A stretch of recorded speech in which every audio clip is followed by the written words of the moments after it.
Verb Voices of English and Latin, a full comprehensive series. Verb voices, what are they? They are as much of a handle and just as important as something, such as the subjunctive mood. Also very important. Now, you may have heard of terms like active, passive, and deponent, but all too seldom do you hear of the term mediopassive. Of course, we're not anywhere near ready to talk about the mediopassive today. But we are going to talk about a few things in this first video. Basically, when we talk about verb voices, we have to ask ourselves, what is happening? What's going on? We're asking ourselves, whom is this happening to? Who is doing the happening? Does it matter who is doing the happening? Who is the beneficiary? Who is the subject? What's happening to the subject? What's happening to me? Am I doing something to myself? Who's involved? Who am I? These are all questions that are part of understanding verb voices.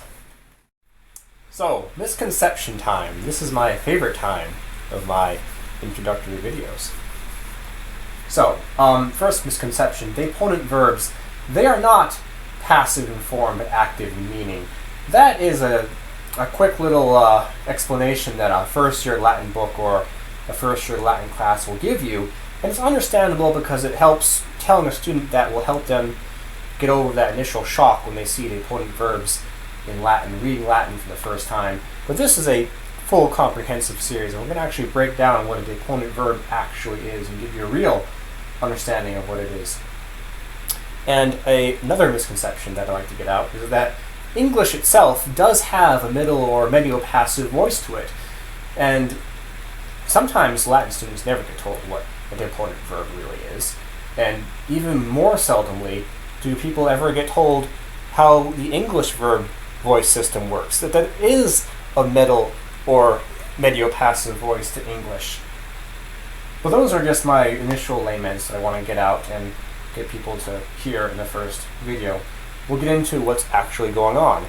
What you can expect in this video series is to see how verb voices actually work in English and in Latin. We're going to get really deep into it, and we're going to really understand what's going on. So, the following terms here shall be used to classify a sort of voice. Note the abbreviations. These are all very important terms, by the way. You're going to see them a lot.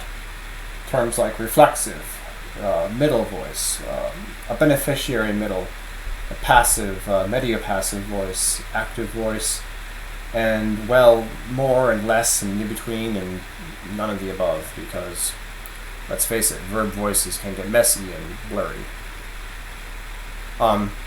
So, you want to have some basic knowledge going into this.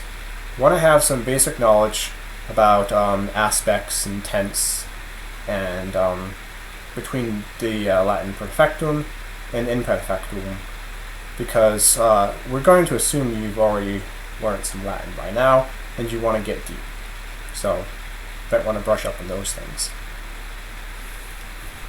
Now, also, little warning, when translating things into English, we often have to use a voice different from the original voice of the Latin that we're translating. You want to bear that in mind before you get too deep into this. We're going to try and be as literal as possible, but it can get pretty messy. Now, I know this is a lot to take in, and grammar can be, it can be a lot to handle. But once you get the grammar down, you can really understand the language better, and you can feel a language the way that the people who speak it or spoke it felt. It's an amazing experience, and once you do have the grammar down, and grammar is so important, you will be able to feel it and to really have it inside of you.